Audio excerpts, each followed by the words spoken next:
Okay, for this lesson, I think it's 5.6 in the book, is going to be inverses. Okay, and it's going to start out by just asking you to solve for the x in an equation. It's just kind of getting us ready for inverses.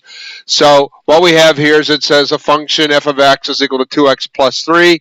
Solve for x. So what we're going to do is we're going to say y is equal.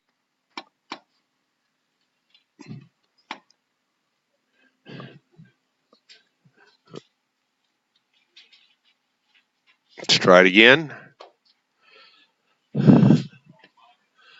Okay, so it's going to be y is equal to 2x plus 3. We need to solve for x, so we're going to subtract 3 from both sides. Now we're going to divide both sides by 2. And I'm going to get y minus 3 all over 2 is equal to x. So I solve for x. Then the next part, part B, says find the input when the output is a negative 7. So the output is the y. So we're going to plug a negative 7 in there. So x is equal to y minus 3 over 2. Putting a negative 7 in for y, we get a negative 7 minus 3 all over 2. It's a negative 10 over 2 would be equal to a negative 5. Okay, so that's how you work the problems. It says solve for x, and then it gives you a value for the output, and you got to find the input. The next part, we're starting to move in for inverses, and graphically, what an inverse is it's when we switch the x and the y values. So if you have a table of values like we have here,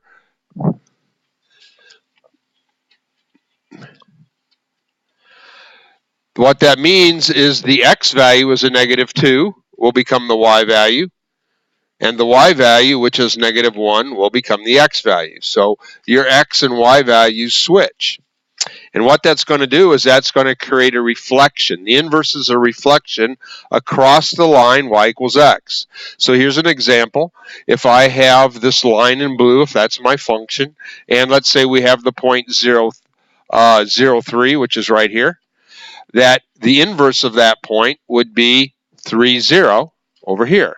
And what that is that's a reflection of the point across the line y equals x. Let's take a look at the point 1, 5 right here. And then that would become the 0.51. So it's reflected across the line y equals x.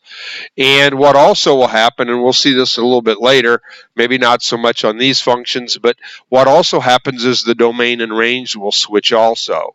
For example, if you have the domain that says x is greater than or equal to 0, then that domain will become the range when you do the inverse. And for logarithms and exponents, that will be a pretty big deal for those.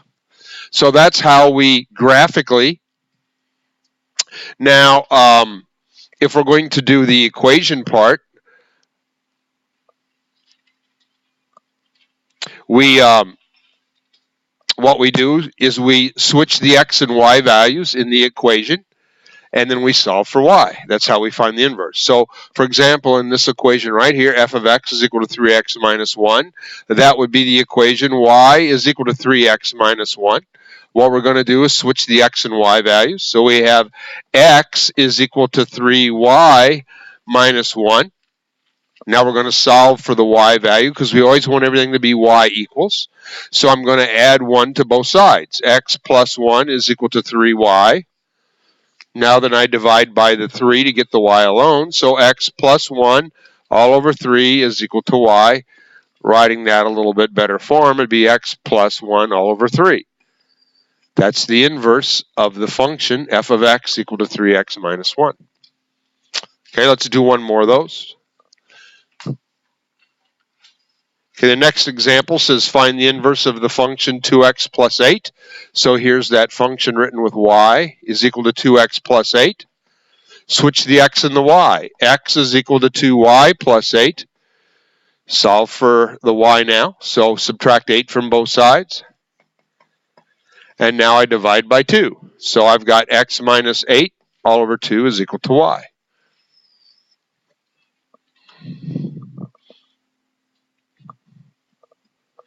Okay, so now let's find the inverse of nonlinear functions. That'd be like x squared and x cubed. And those could pose kind of a problem.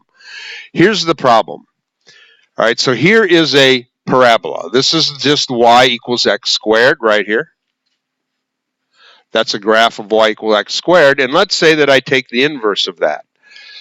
So now x is equal to y squared. That's the one in red. X equals y squared. And now do you see what's happened? The inverse isn't a function. It will not pass the vertical line test. So if I draw a vertical line up and down, you can see that the inverse of my function is not a function. Right? So let me repeat that. Although the function, the original function, is a function, it passes the vertical line test, its inverse doesn't. And one test that we could use really quickly to determine if a particular function has an inverse is to do what's called a horizontal line test. So if I take the original function and I want to see if its inverse has a function, you draw a horizontal line. Oh, look at that. Because I'm crossing the original function in two places, the inverse will not be a function. Okay, so just once again, I'll say it again just to make sure everybody's clear on it. The vertical line test tells me if a particular equation is a function. The horizontal line test tells me if the inverse of that equation is a function. So that's the difference of those two. Here's a cubic. Now we can see that the cubic, that's the one in the blue at the start, it does pass the vertical line test. It is a function, and it also passes the horizontal line test. Look, if I take horizontal lines, no matter where I put them on the original function, it doesn't cross it in two places. So in that case, that particular y equals x cubed, its inverse is a function. Okay? So what do we do with these things?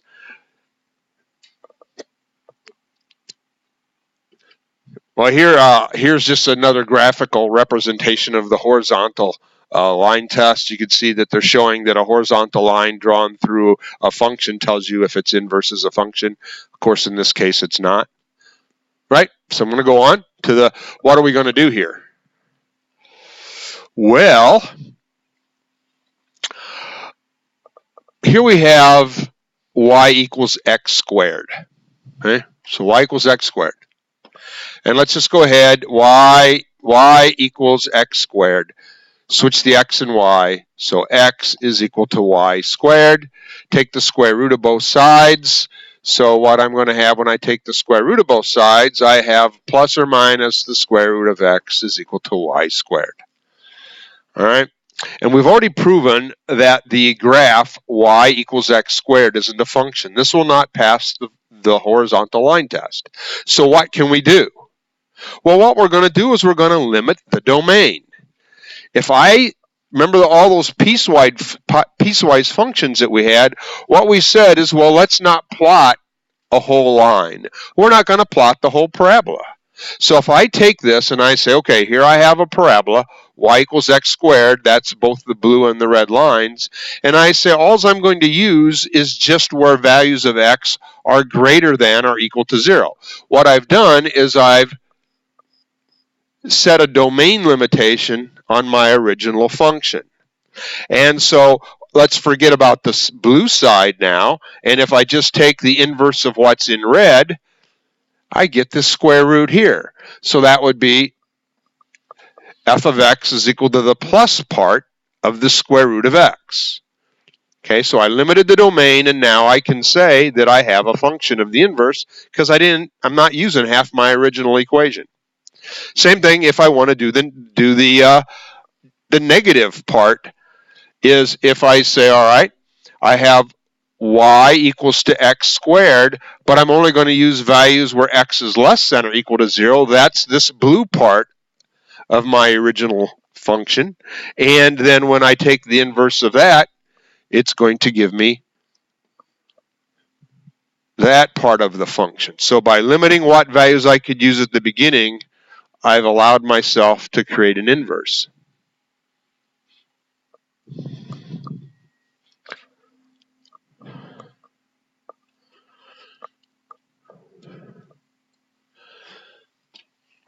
It's a little mistake here. If I square rooted the x, square root both sides, that's just going to be y. Okay, so let's go on then. Let's see what we have. So the next part says, find the inverse of this graph. The equation f of x is equal to x squared, then graph its function and its inverse. Okay, so let's go ahead and do that. So what I have is I have the function f of x is equal to x squared, but I'm only going to use values of x that are greater than 0. So I'm going to make my the original function.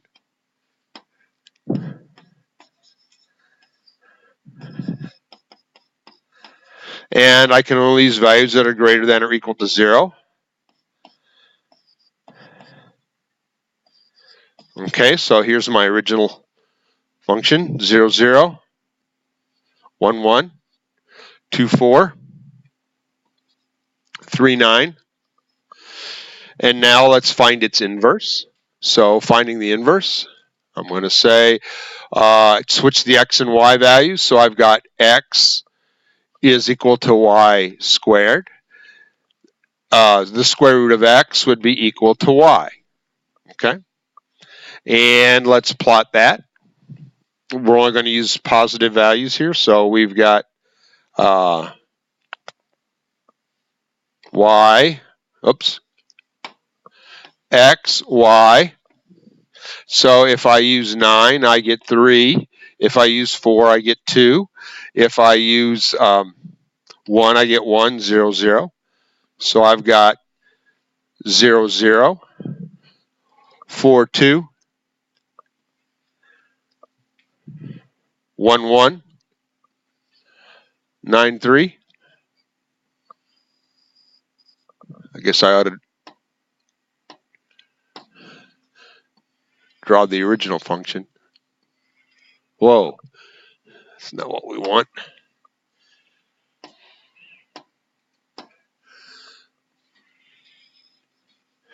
Okay, let's go to another problem.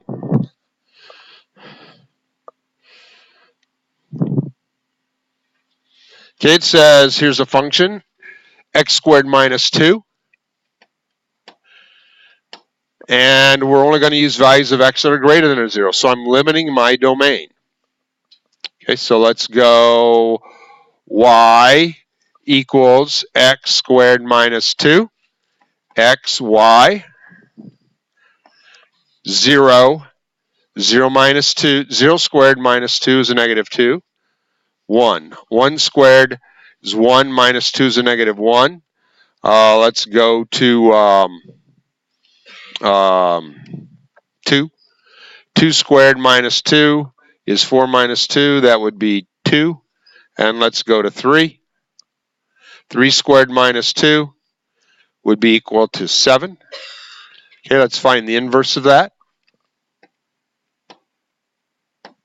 So if I have switch the x and y, x is equal to y squared minus 2. Bring the 2 over. X plus 2 is equal to y squared. Take the square root of both sides. I get y is equal to the square root of x plus 2. Okay, let's go ahead and make an xy chart and find some values to use. Okay, if I put a negative 2 in for x, I get 0 out. If I put a negative 1 in for x, I get 1 out. If I put 1 in for x, 2 in for x, I get 2 out. Okay, so let's try plotting those. I've got I didn't plot the original graph. Let me go ahead and do that. So I've got 0, negative 2. Oh, the colors aren't right. 0, negative 2. 1, negative 1. 2, 2. And 3, 7.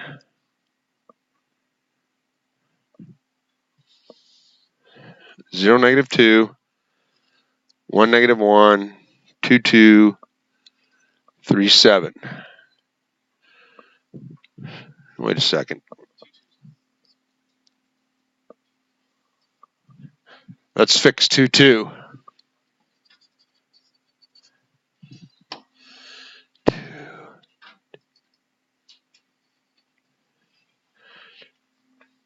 Two, 2 and 3, 7.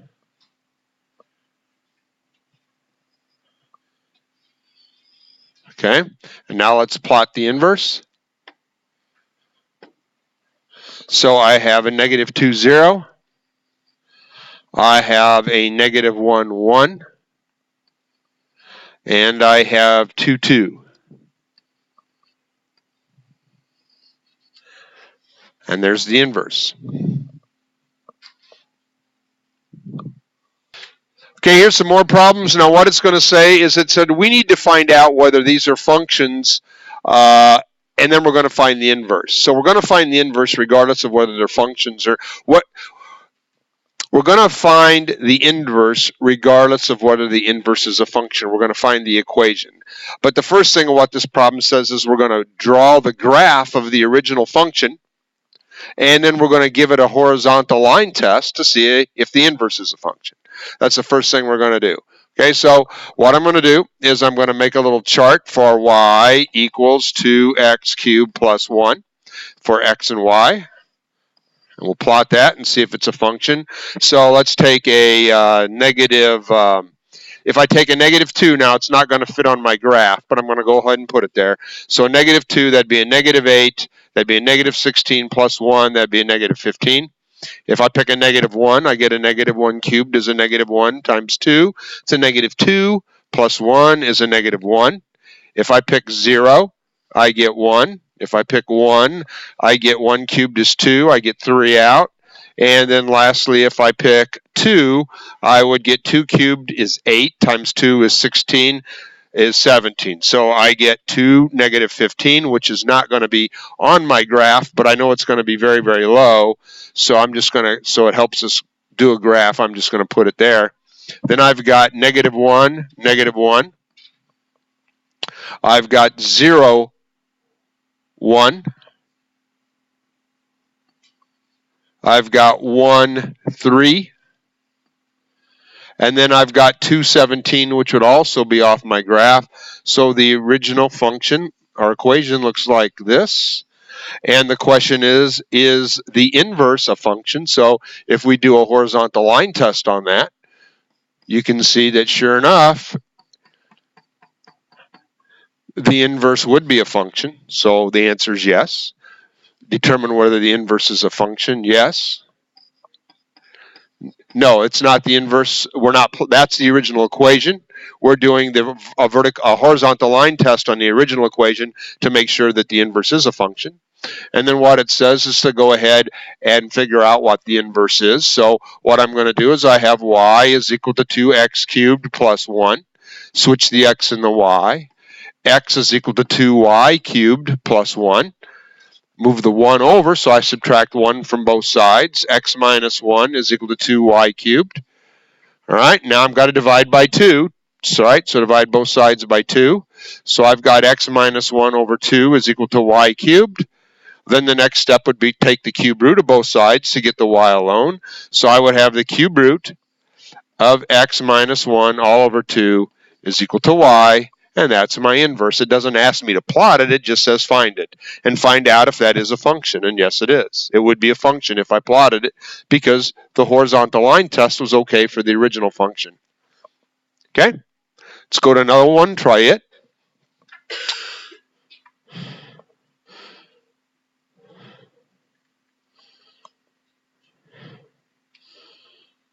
Actually, I guess we don't have to. It's a cubic. We just did a cubic. Okay. So the next problem is a square root. So it says go ahead and let's plot that, see if it is going to have an inverse that's a function. So I have the original equation. Y is equal to 2 times the square root of x minus 3. Let's make a little xy chart. And the first thing I'm going to do is plug a value in there, and I'm going to have to plug, let's do 3. So if I plug 3 in, I get 0 out. If I put 4 in there, I get 4 minus 3 is 1. Comes out as a 1. I get 2 that comes out. And let's pick another value that looks like it's going to come out nice. How about 7? So if I pick 7, 7 minus 3 is 4. That comes out as a 2. I get 4 out. So I have 3, 0. I have 4, 2. And I have 7, 4. So there is my original function. Let's see if it passes the horizontal line test. Well, it does. So the inverse of that graph will be a function. Let's find that inverse. So here's my original equation. And what I'm going to do is switch the x's and y's. So I'm going to have x is equal to 2 times the square root of y minus 3. Okay, now I'm going to divide by 2. So I have x over 2 is equal to the square root of y minus 3. Now I'm going to square both sides. So I'm going to have x squared all over 4 is equal to y minus 3. Now I'm going to add 3 to both sides, and I would have x squared all over 4 plus 3 is equal to y. And there's my inverse. Okay, the last piece in this section says verify that functions are inverses of each other. And here's what's going to happen on a test for a lot of people. They're simply going to take and find the inverse of both functions. That's not how we do this. What you're going to do is you're going to verify it by using the composition of functions. So let's take a real close look here. What it says is that if I do the composition of f with g, put g into the f function, that it has to equal to x. And vice versa. When I put f into g, do the composition of g with f, it also has to equal to x. So that's how we're going to do this. We're not going to take the inverses of both of them. So what I'm going to do for this example is I'm going to say, okay, let's take the compositions of f with g. That means I'm going to take this g and I'm going to dump it into the x in the f of x. Okay, so what we're going to have if we do that, we have 3. Now then we have x plus 1 all over 3 minus 1. Okay, so if I multiply this out, this 3 is multiplied by this whole parentheses, so those 3's will cancel, and I would get x plus 1 minus 1. It's equal to x, okay? So the composition of f with g gave me x. I'm halfway there. Let's do the composition of f into g, and so now what I'm going to do, I'm going to take the value of f and I'm going to dump it in to the x in g. So I would have 3x minus 1 plus 1 all over 3. That would be 3x minus 1 plus 1. That's simply 3x all over 3. That's equal to x also. So when I did the composition of the functions with each other, I got x in both cases. Those two functions are inverses of each other.